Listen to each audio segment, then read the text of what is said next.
Hello again, everyone. Scoons Comics here, and I am back with another exciting, thrilling comic book haul. Yeah. So I bought some books. Quarter bins. Quarter bin at the local comic shop was good to me this week, people. Quarter bin and the owner of this shop had just acquired a collection of Bronze and Silver Age books, which I could not afford in any way, shape, or form. But he also had a good selection of books for a couple bucks. And I snatched those up, found a couple gems in there, and I'm going to show them to you now. So the very first two books I saw in the quarter bin, that I grabbed out of the quarter bin, I knew I was in a good spot here. I've talked about these books before on this channel, but if I ever find these books cheap, I can't ever pass it up. These books will only mean something to me, but I'll show them off anyway proudly with a smile on my face. Transformers number 8 from 1985. He had a newsstand edition and the comic shop edition, the direct market edition. Look at that glare. So yeah, I did not collect comic books as a kid, but I remember owning this comic. I don't remember buying it per se. I know where it would have come from, what drugstore. But I have a very strong memory of sitting on my father's lap and him trying his darndest to read me this comic, which makes no sense out of context. He didn't know what these book characters were anyway. He was confused by the Transformers. I remember him falling asleep in the Transformer movie. But I always remember this comic, and when I got into collecting comics, I made sure I had this book. I probably have half a dozen copies of this book. Well, now I probably got like 8 copies of this. I can't just leave it sit in a long box. It's just for a quarter. I don't necessarily recommend going to pick this up unless you're a Transformers fan, but for me, this is one of the gems in my collection right here. Love this book. Now to something a little more timely, something currently on the shelves, a book that is one of my favorites to read every month. The Immortal Hulk, and this isn't to show off the Immortal Hulk, but the Immortal Hulk, if you're not reading this book, you need to. It's a horror comic. It's great. I'm not the biggest Hulk guy, but these Alex Ross covers are amazing. The stories are great. It's a really hot book right now. If you can even find this thing at your local comic shop, the older ones are up to issue like 14 now. Been going out for a little over a year. Great book. But this book had me looking for these books, and I finally found them in the quarter bin, and I was so excited. Startling Stories number 1, Banner. All right. I had the trade paperback of this. This book came out in like 2001 probably. I didn't look. Okay, the art mark on 2001 from Marvel Comics. I had this trade paperback for years. The trade paperback got ruined a couple years ago. Yeah, about 2 years ago. My son and I were wrestling, having some kind of Power Ranger battle.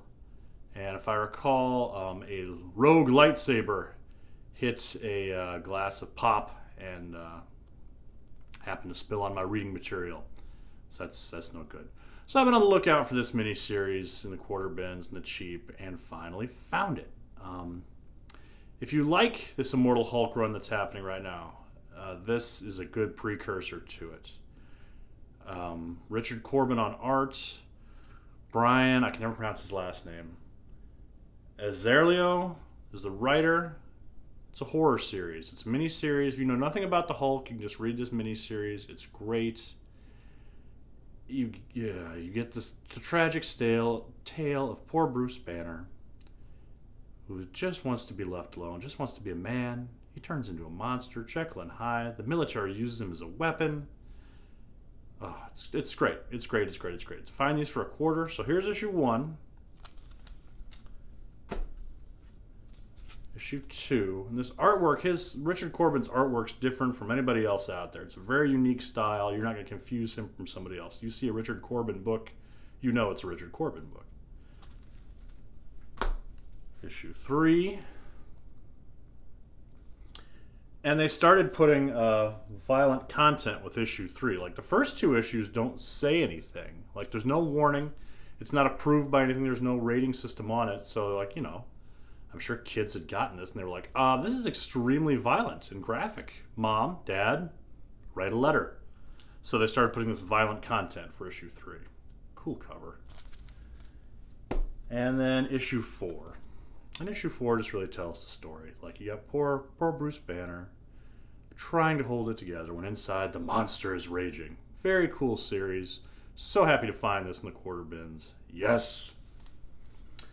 And then I got some Bronze Age goodies. I'm always on the hunt for Bronze Age Marvel. It's starting to get a little pricey. Out there.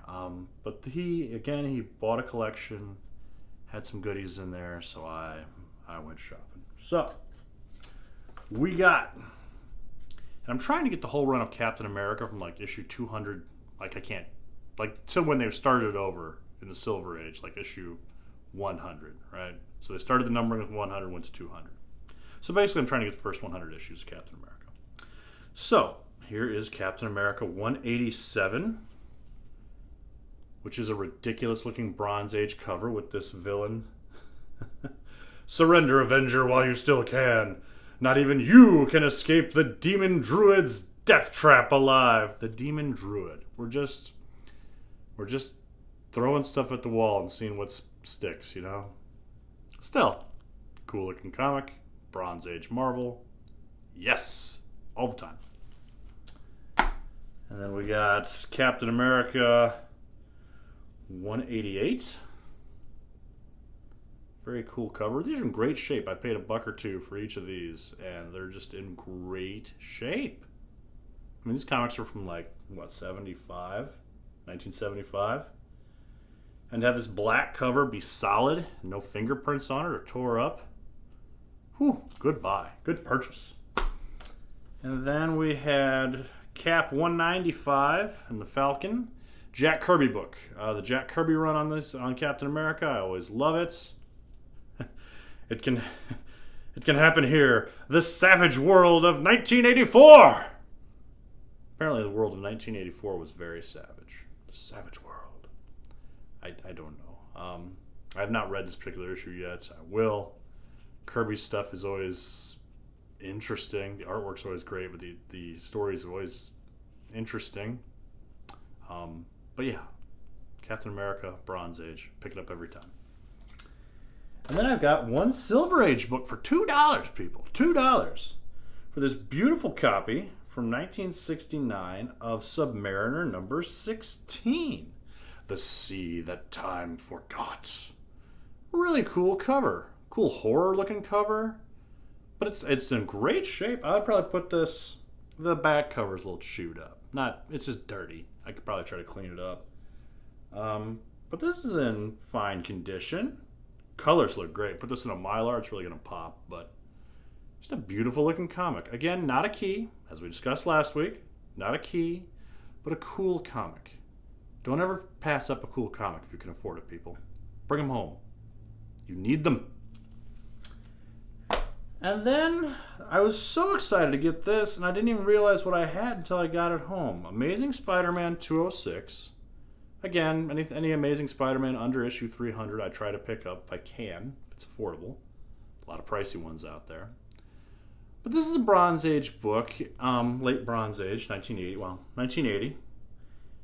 And I opened it up, and it's written by Roger Stern with art by John Byrne. Two of my favorite creators. I thought I had the entire run of Roger Stern Amazing Spider-Man. I picked it up years ago when I was like a teenager. So I haven't researched it since then to make sure that I had everything. I thought I did, but I picked this up. No, this was the first issue he did of Amazing Spider-Man. And then there's like a 20-issue gap, and he starts doing it again for a good run. This is the first time Roger Stern wrote Amazing Spider-Man. How did I not know this? This is what I love about collecting comics. There's always something new. There's always new nuggets of information. There's always miniseries hiding. There's always runs on characters by your favorite creative teams that you didn't even know. Made me so. I bought this home for $1. So happy. Yes. And that's what I got this week, people. small but mighty haul of comic books. I will be back next week with some goodies for you. Thank you so much for watching. Please like, subscribe, tell a friend, tell an enemy. If this channel makes you mad, make them watch this. That'll show them. But thanks, everybody. I will talk to you guys next week.